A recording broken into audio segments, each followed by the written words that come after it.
இயேசுவின் ஜெப கோபுரம் ஊழியங்கள் வழங்கும்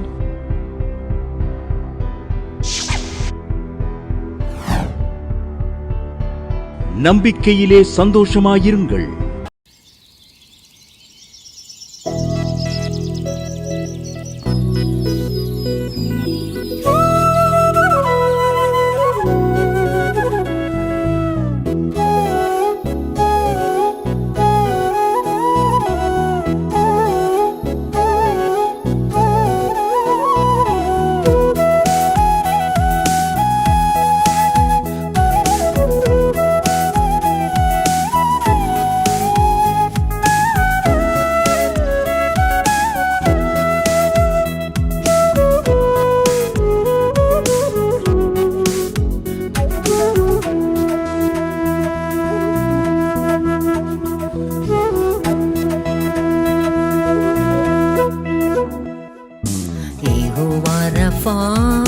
சுகம் தருபவரே,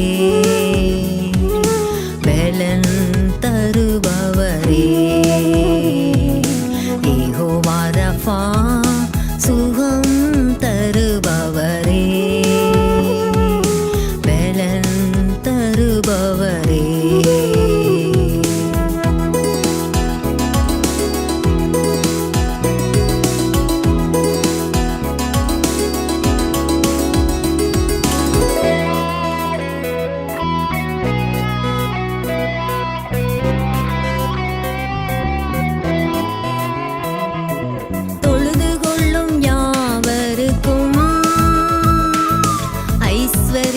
சம்பனரே,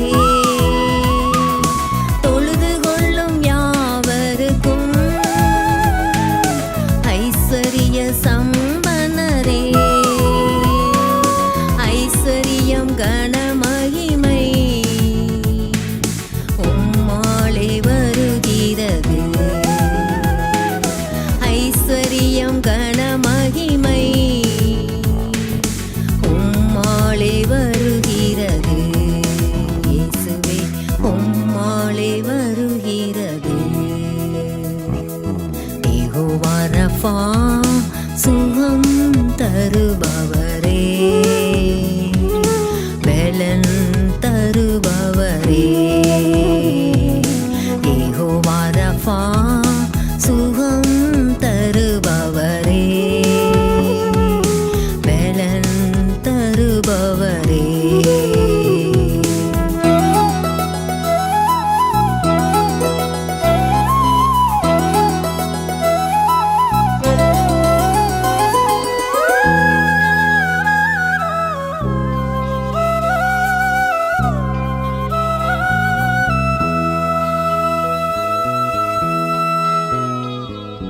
உம்மாலே ஆயுள் பெருகும், நீடித்த வாழ்வு வரும், உம்மாலே ஆயுள் பெருகும், நீடித்த வாழ்வு வரும், காலங்கள் உம் கரத்தில் எந்நாளும் இருக்கிறதே, காலங்கள் உம் கரத்தில் எந்நாளும் இருக்கிறதே, இயேசுவே எந்நாளும் இருக்கிறதே. உசிலம்பட்டியிலேருந்து கிருபாங்கிறவங்க எழுதியிருக்காங்க, என் குழந்தைக்கு வாந்தி வயிற்றோட்டம் இருந்துக்கிட்டே இருந்துச்சு. நான் மதுரையில் ஒரு பெரிய ஸ்பெஷலிஸ்ட் டாக்டர்கிட்ட குழந்தை ஸ்பெஷலிஸ்ட் டாக்டரை கொண்டு காமிச்சேன். அவர் என்ன சொல்கிறார், 24 மணி நேரம் கழிச்சா தான் சொல்ல முடியும், நீங்கள் ரொம்ப சீரியஸான கண்டிஷனில் கொண்டு வந்து சேர்த்துருக்கீங்க அப்படின்னாரு. உடனே என் அம்மாவுக்கு நான் ஃபோன் போட்டு ஜெபிச்சேன். காரணம் ஜாய் டிவி நான் பார்ப்பேன், அந்த நம்பரில் ஃபோன் போட்டு நான் ஜெபம் பண்ணேன்.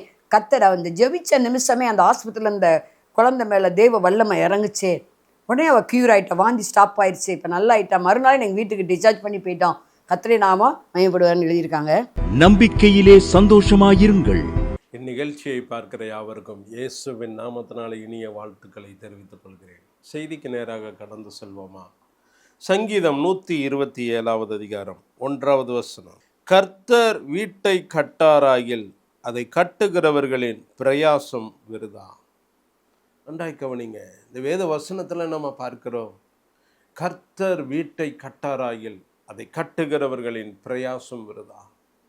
தேவ பிள்ளைகளுடைய வாழ்க்கையில நம்முடைய குடும்பம் கட்டப்படணும், நம்முடைய சரீரம் கட்டப்படணும், நம்முடைய எல்லாமே கட்டப்படணும்.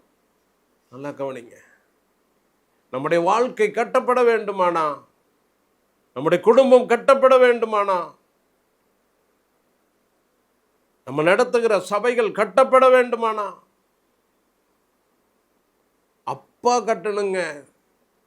அதனாலதான் வேதத்துல பார்க்கிறோம், கர்த்தர் வீட்டை கட்டாராயில் அதை கட்டுகிறவர்களின் பிரயாசம் விருதா. ஆண்டவர் சில காரியங்களை நம்முடைய வாழ்க்கையில செய்ய விரும்புகிறார்.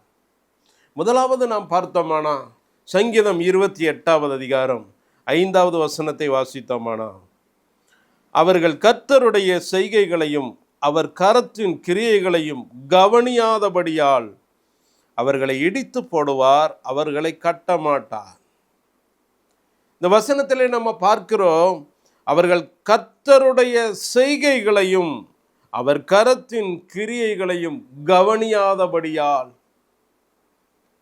ஒரு தேவ பிள்ளைங்க ஆண்டவருடைய செய்கைகளையும் அவருடைய கரத்தின் கிரியைகளையும் ஒவ்வொரு நாளும் கவனிக்கிறவர்களாய் காணப்படணும்.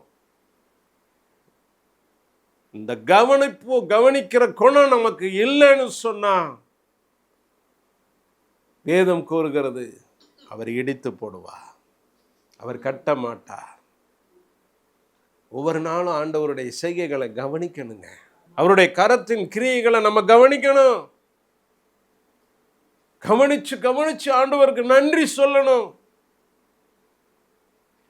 ஒவ்வொரு நாளும் எத்தனை அருமையா உங்க குடும்பத்தை பாதுகாத்து வருகிறார், உங்கள் தேவைகளை சந்திக்கிறார். அப்பாவுடைய செய்கைகள் ஒவ்வொன்றிற்கும் நன்றி செலுத்துங்க. உங்க நடத்தி வந்த பாதைகளை நினைத்து அப்பாவுக்கு நன்றி செலுத்துங்க. அந்த செய்கைகளை கவனிச்சு பாருங்க. யாருக்கும் இல்லாத கிருபையை நமக்கு கொடுத்திருக்கிறாரு. எல்லாம் கவனிங்க.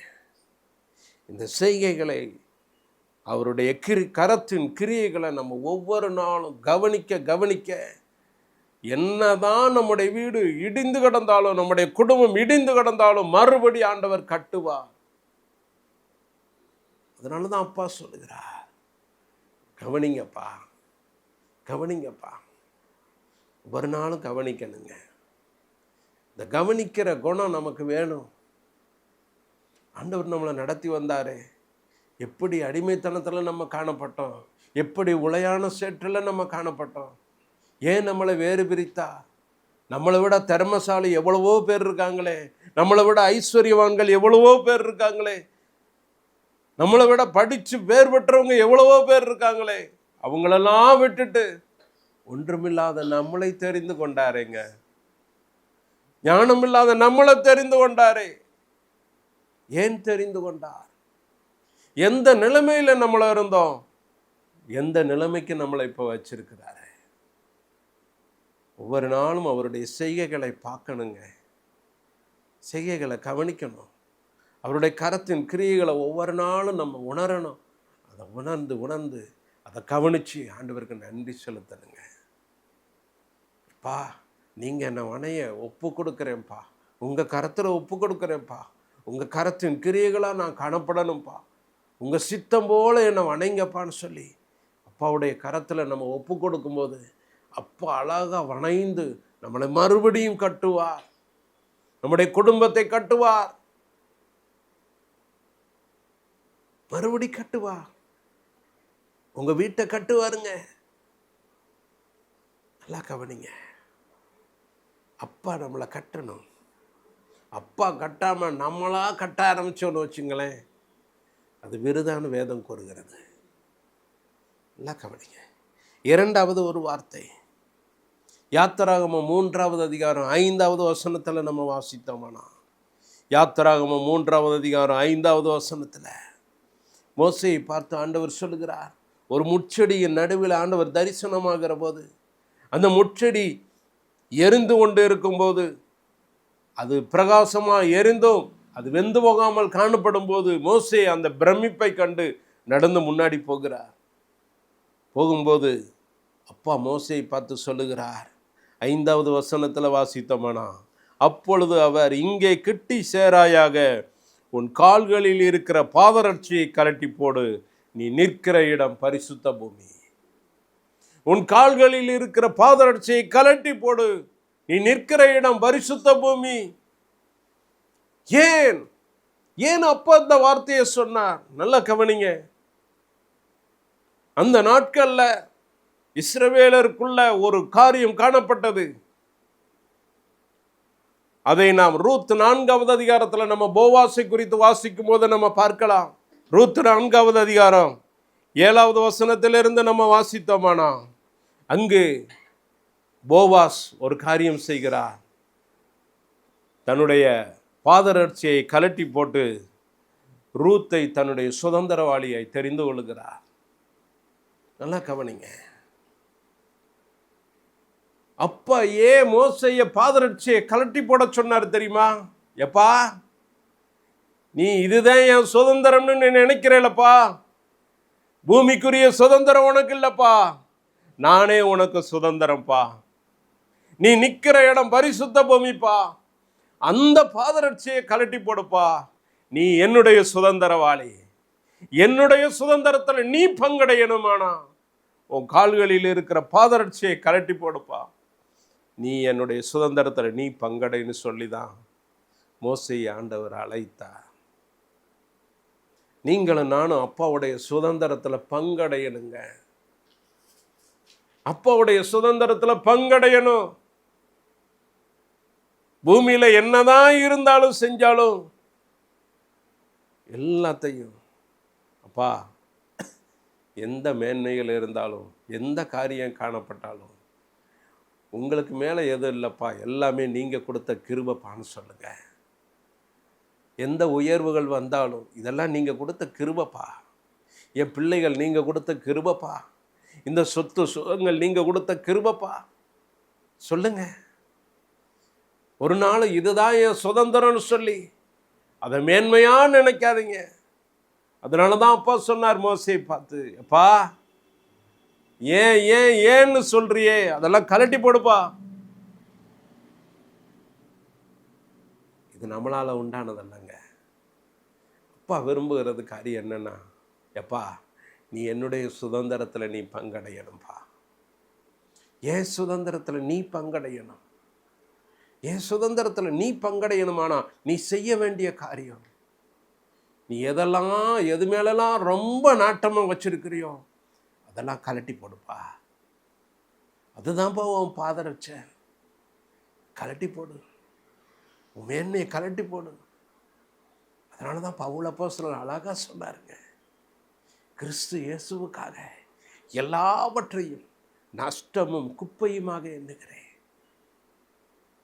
அவர் ஒரு பெரிய படித்த அறிவாளி தான், எத்தனையோ பட்ட படிப்புகள் வாங்கியிருந்தவர் தான், எல்லாவற்றிலும் பேர் பெற்றவர் தான், ஒரு பெரிய ஒரு ஐஸ்வர்யவான் தான். ஆனால் ஆண்டவருக்கு முன்பாக எல்லாத்தையும் நஷ்டமும் குப்பையுமாக எண்ணினேன்னு சொல்றாருங்க. அதுதாங்க பாதரட்சை கலட்டுகிற அனுபவம். இப்படி கலட்டி போடும்போது தான் அப்பாவுடைய சுதந்திரத்தில் நம்ம பங்கடைய முடியும். அவருடைய சுதந்திரத்தில் நீங்களும் நானும் பங்கு பெற வேண்டுமானா உலகத்தில் எது மேலெல்லாம் ரொம்ப நாட்டமாக வச்சுருக்கோமோ, எதெல்லாம் ரொம்ப நம்பிக்கிட்டு இருக்கோமோ அதெல்லாம் கலட்டி வச்சிடணுங்க. 3வது ஒரு காரியம், மத்தேயு 21வது அதிகாரம் 42வது வசனத்தை வாசித்தோம்னா, இயேசு அவர்களை நோக்கி, வீடு கட்டுகிறவர்கள் ஆகாததென்று தள்ளின கல்லே மூளைக்கு தலைக்கல்லாயிற்று, அது கர்த்தராலே ஆயிற்று, அது நம்முடைய கண்களுக்கு ஆச்சரியமாயிருக்கிறது என்று நீங்கள் வேதத்தில் ஒரு காலம் வாசிக்கவில்லையா? இங்கே ஒரு காரியத்தை நம்ம பார்க்கிறோம். அப்பா சொல்றாரு, எப்பா வீடு கட்டுறாங்கப்பா, எந்த ஒரு கல்லை ஆகாதுன்னு சொல்லி தூக்கி போடுறாங்களோ அந்த கல்லையே மூளைக்கு தலைக்கல்லாய் பயன்படுத்துறாங்கல்ல. கவனிங்க, மூளைக்கு தலைக்கெல்லாம் அதை பயன்படுத்துறாங்கல்லப்பா.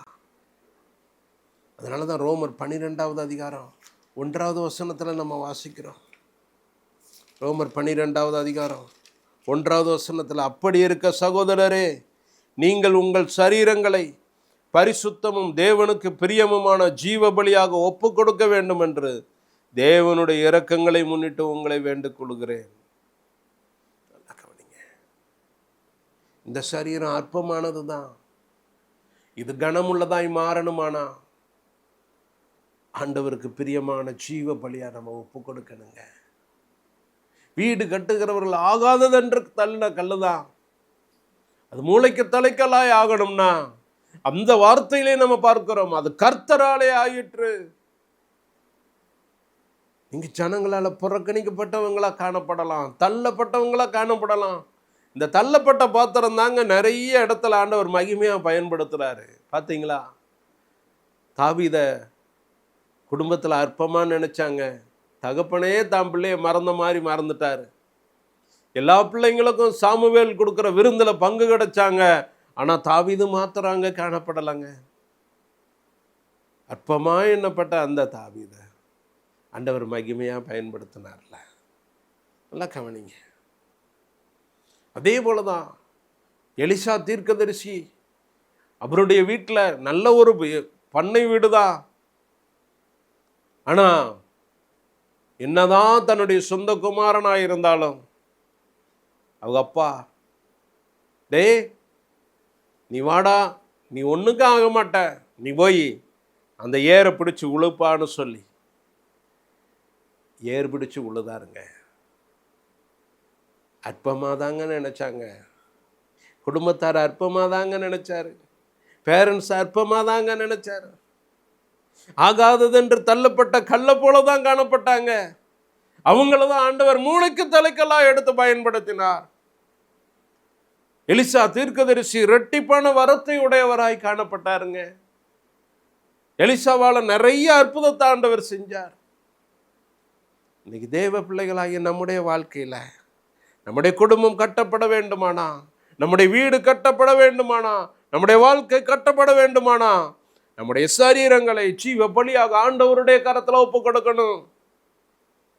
ஒப்பு கொடுக்கும் போதுதான் ஆகாததென்று தள்ளப்பட்ட கல்லுனாலும் சரி, அது மூளைக்கு தலைக்கலாய் ஆண்டவர் மாற்றுவார்.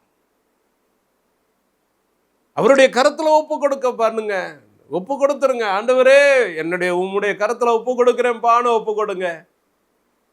எந்த இடத்துல உங்களை தள்ளினாங்களோ அந்த இடத்துலயே மூளைக்கு தலைக்கல்லு போல உங்களை உண்டாக்குவாருங்க, வைப்பாருங்க. உங்க வீட்டை கட்டி எழுப்புவார், உங்க குடும்பத்தை கட்டி எழுப்புவார். நல்லா கவனிங்க. அடுத்த ஒரு காரியம், மிக முக்கியமான காரியம். 1 கொரிந்தியர் 3வது அதிகாரம், 1 கொரிந்தியர் 3வது அதிகாரம் 11வது வசனத்திலிருந்து நம்ம வாசித்தோம்னா, போடப்பட்டிருக்கிற அஸ்திவாரமாகிய இயேசு கிறிஸ்துவை அல்லாமல் வேறே அஸ்திவாரத்தை போட ஒருவனாலும் கூடாது. ஒருவன் அந்த அஸ்திவாரத்தின் மேல் பொன், வெள்ளி, விலையேறப்பெற்ற கல், மரம், புல், வைக்கோல் ஆகிய இவைகளை கட்டினால் அவனவனுடைய வேலைப்பாடு வெளியாகும். நாளானது அதை விளங்க பண்ணும். ஏனெனில் அது அக்கினியினாலே வெளிப்படுத்தப்படும். அவனவனுடைய வேலைப்பாடு எத்தன்மையுள்ளதென்று அக்கினியானது பரிசோதிக்கும். நல்லா கவனிங்க. ஒரு நியாய தீர்ப்பு நாள் வரப்போகுதுங்க. அது அக்கினிமயமான ஒரு நாள். நல்லா கவனிங்க. இதில் எல்லாரும் காணப்படணும். இந்த வேத வசனத்தை ஆராய்ஞ்சு சிந்திக்கும் போது ஒரு பெரிய காரியம் இதிலிருந்து வெளிப்படுது. என்னன்னா, நீங்களும் நானும் கிறிஸ்து என்கிற அஸ்திபாரத்தின் மேல நம்ம கட்டப்பட்டு இருக்கிறோம். இந்த கட்டப்பட்ட அனுபவம் உள்ளவங்களுக்கு ஒரு காரியம் நடக்குதுங்க. சில பேர் அழிந்து போகிற பொன்னை போல காணப்படுவாங்க, சிலர் வெள்ளியை போல காணப்படுவாங்க, சிலர் விலையேறப்பெற்ற கல்லை போல காணப்படுவாங்க, சில பேர் மரத்தை போல காணப்படுவாங்க, சில பேர் புல்லை போல காணப்படுவாங்க. என்ன கவனிங்க. ஆவியானவர் வெளிப்படுத்தின காரியத்தை அப்படியே நான் உங்களுக்கு சொல்லுகிறேன். தெய்வ பிள்ளைங்க, கிறிஸ்துவின் மேலதான் அஸ்திபாரம் போடப்பட்டு கட்டப்பட்டு இருக்கிறோம். ஒருவேளை அழிந்து போகிற பொன்னாய் காணப்படலாம், வெள்ளியாய் காணப்படலாம், மரமாய் காணப்படலாம், புல்லாய் காணப்படலாம், அல்லது விலையேற பெற்ற கல்லாய் காணப்படலாம். ஒரு நாள் வருது, அக்கினியானது அதை பரிசோதிக்கிறது. இந்த அக்கினி வந்த உடனே பொண்ணு உருகிருதுங்க. பொண்ணு என்ன செஞ்சிருது? உருகிருது. வெள்ளி என்ன செஞ்சிருது? அதுவும் உருகி போகுது. மரம் என்ன செஞ்சிருது? அதுவும் எரிஞ்சு தீஞ்சு ஒண்ணும் இல்லாம சாம்பலா போகுது. புல்லு என்ன செஞ்சிருது? அதுவும் வெந்து ஒண்ணும் இல்லாம போயிருது. ஒண்ணு மட்டும் நிலைச்சு நிக்குதுங்க, விலையேறப்பட்ட கல்லு. இந்த கல்லு மட்டும் பார்த்தீங்கன்னா, என்ன அக்கினி வந்தாலும், என்ன அக்கினி பரீட்சித்தாலும், இந்த கல்லு மட்டும் ஸ்ட்ராங்கா இருக்குங்க. நல்லா கவனிங்க, இந்த கல்லு மட்டும் ஸ்ட்ராங்கா இருக்கும். ஏன் இந்த கல்லு ஸ்ட்ராங்கா இருக்கு தெரியுமா? இந்த அக்கினி பரிசோதிக்க பரிசோதிக்க பரிசோதிக்க இந்த கல்லு அப்படியே ரெண்டா உடையும். உடையும் போது பார்த்தீங்கன்னா, உள்ள இருந்து விலையேறப்பெற்ற ஒரு பொண்ணு கொப்பான, சுத்த பொண்ணு கொப்பான, சுத்தமான ஜொலி ஜொலிக்கக்கூடிய ஒரு வைரம் வெளிப்படுங்க. நல்லா கவனிங்க. இதைத்தான் பேதுரு அப்போஸ்தலன் அழகா சொல்றார். 1 பேதுரு 1வது அதிகாரத்தில், 1 பேதுரு 1வது அதிகாரம் 7வது வசனத்தை நாம் வாசித்தோமானா, அழிந்து போகிற பொன் அக்கினியினாலே சோதிக்கப்படும், அதை பார்க்கலும் அதிக விலையேற பெற்றதுமாயிருக்கிற உங்கள் விசுவாசம் சோதிக்கப்பட்டு இயேசு கிறிஸ்து வெளிப்படும் போது உங்களுக்கு புகழ்ச்சியும் கனமும் மகிமையும் உண்டாக காணப்படும். நல்லா கவனிங்க, தேவ பிள்ளைங்களுடைய வாழ்க்கையில நமக்குள்ள இருக்கிற விசுவாசம் என்ன செய்து ஒரு தேவ பிள்ளைய விசுவாசம் வளர வளர வளர வளர விசுவாசத்துல நம்ம உறுதியா இருக்க இருக்க நம்மளை கல்லை போன்ற உறுதியுள்ளவர்களாய் மாற்றிருங்க. கல்லை போன்ற உறுதியாய் மாற்றிடும். அதனாலதான் நம்முடைய வாழ்க்கை என்னதான் அக்கினி பரீட்சித்தாலும் உள்ள இருக்கிற அந்த விசுவாசம் அப்படியே நாளுக்கு நாள் நாளுக்கு நாள் நாளுக்கு நாள் சுத்த பொண்ணாய் மாறும். அந்த அக்கினியின் உக்கிரம் அதிகமாகும் போது, இந்த கல் உடைஞ்ச போது உள்ள இருக்கிற விசுவாசம் பாருங்க, அது பொன்னை போல சுத்த பொன்னாக, அழிந்து போகிற பொன்னாக அல்ல, அப்பாவுடைய கிரீடத்தில் வைக்கக்கூடிய ஒரு பொன்னாக, விலையேற பெற்றதாய் அது காணப்படும். இந்த ஒரு பாக்கியம் நம்ம தேவ பிள்ளைகளாகிய நமக்கு வேணுங்க, நமக்கு வேணும். அதனால தான் அதே 1 பேதுரு 1வது அதிகாரம் 24வது வசனத்தில் நம்ம வாசிக்கிறோம், மாம்சமெல்லாம் புல்லை போலவும் மனுஷனுடைய மகிமையெல்லாம் புல்லின் பூவை போலவும் இருக்கிறது, புல் உலர்ந்தது அதன் பூவும் உதிர்ந்தது, கர்த்தருடைய வசனமோ என்றென்றைக்கும் நிலைத்திருக்கும். நல்லா கவனிங்க, தேவ பிள்ளைகளாகிய பிள்ளைகளுடைய வாழ்க்கையில ஒவ்வொரு நாளும் இந்த விசுவாசமானது அப்படியே அவர் மேலே விசுவாசம் வைக்க வைக்க வைக்க அதிகமாக விசுவாசிக்க விசுவாசிக்க, அதனால தான் யோபு அழகா சொல்றார், நான் விசுவாசித்து இருக்கிறவர் என்னார் என்று அறிவேன், அவர் என்னை சோதித்த பின் நான் பொன்னாக விளங்குவேன். நல்லா கவனிங்க, எப்போ அந்த பொண்ணா விளங்க முடியும் தெரியுமா? இந்த விசுவாசம் அதிகரிக்க அதிகரிக்க தேவ பிள்ளைகளுடைய வாழ்க்கையில அவர்களை அப்படி கல்லு மாதிரி ஆக்கிடுறாருங்க, கல்லு மாதிரி ஆகிடுறாங்க, உறுதியாகிடுறாங்க. அதனால தான் அக்கினி பரீட்சிக்கும் போது உள்ள இருந்து அந்த மகிமை, அந்த அந்த பொண்ணு அப்படியே சுத்த பொண்ணா அப்படியே சொல்லிக்க ஆரம்பிக்குதுங்க. உங்களை என்னையும் அதே மாதிரி வேறு பிரிக்க ஆண்டவர் விரும்புகிறார், வேறு பிரிக்க விரும்புகிறார்.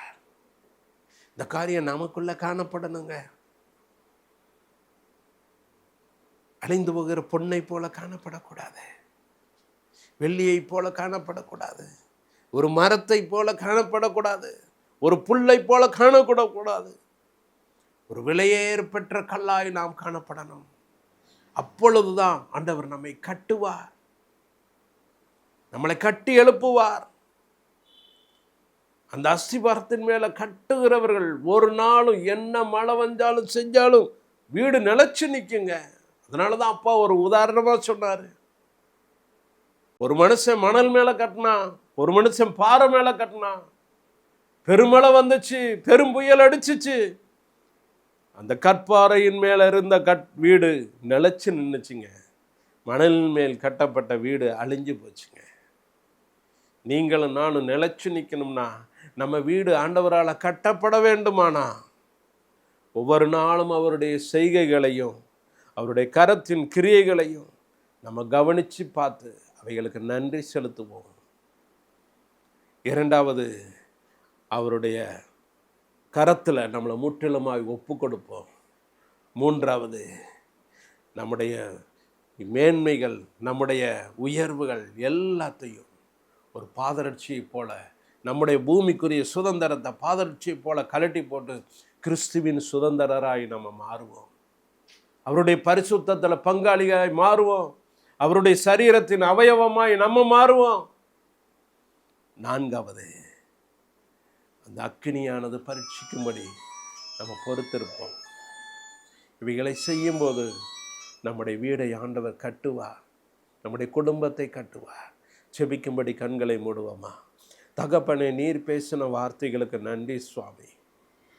நன்றி அப்பா. வீடு கட்டுகிறவர்கள் ஆகாததென்று தள்ளிக்கிற கல்லே மூளைக்கு தலைக்கல்லாயிற்றுன்னு பார்க்கிறோம் ஐயா.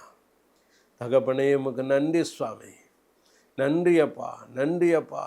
யாரெல்லாம் ஆகாததென்று தள்ளப்பட்ட நிலைமையில் காணப்படுகிறாங்களோ, ஒன்றுக்கு உதவாத புறக்கணிக்கப்பட்ட நிலைமையில் காணப்படுகிறாங்களோ, அவங்களுடைய வாழ்க்கையெல்லாம் மாற பண்ணுங்கப்பா. எந்த இடத்துல அவமானப்பட்டாங்களோ அதே இடத்துல தலை நிமிர்ந்து நிற்க பண்ணுங்கப்பா. தகப்பனே, உமக்கு நன்றி சுவாமி. நன்றி அப்பா. உம்முடைய கரத்தில் எங்களை முற்றிலுமாக அர்ப்பணிக்கிறோம். துதி கன மகிமையெல்லாம் உமக்கே செலுத்துகிறோம். இயேசுவின் நாமத்தில் கெஞ்சி கேட்கிறோம் நல்ல பிதாவே. ஆமென், ஆமென். மாணவர்களே, அதிசய கல்வாரி ஊழியங்கள் மூலம் ஒவ்வொரு மாதமும் தேவனால் எல்லாம் கூடும் பத்திரிகையை நாங்கள் வெளியிடுகிறோம். தேவ சமூக பாடல்கள் DVD, ACD இந்த பாடல்களை நாங்கள் வெளியிடுகிறோம். அதிசய கல்வாரி ஊழியம் இது தீர்க்க தரிசன ஜெப ஊழியமாக நடைபெறுகிறது. இந்த ஊழியங்களுக்காக ஜெபிக்க, காணிக்கையை அனுப்ப தாங்க மறவாதிருங்கள்.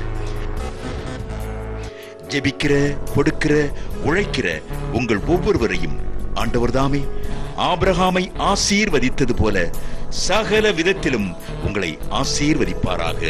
ஆமென். அன்பிற்குரியவர்களே, இந்த ஊழியத்தை உங்கள் காணிக்கைகளால் தாங்குபவர்களின் கவனத்திற்கு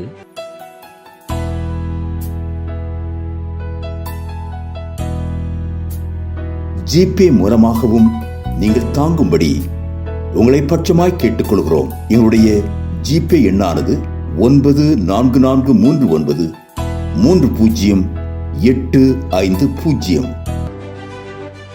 எங்களது முகவரி சகோதரி எலிசபெத் சுந்தர்ராஜன், எண் 27, பொதிகை தெரு, குழந்தை சாமி நகர், வண்டியூர், மதுரை 20. செல்போன் எண்கள் 9484177765 9095328172 மற்றும் 9443930850.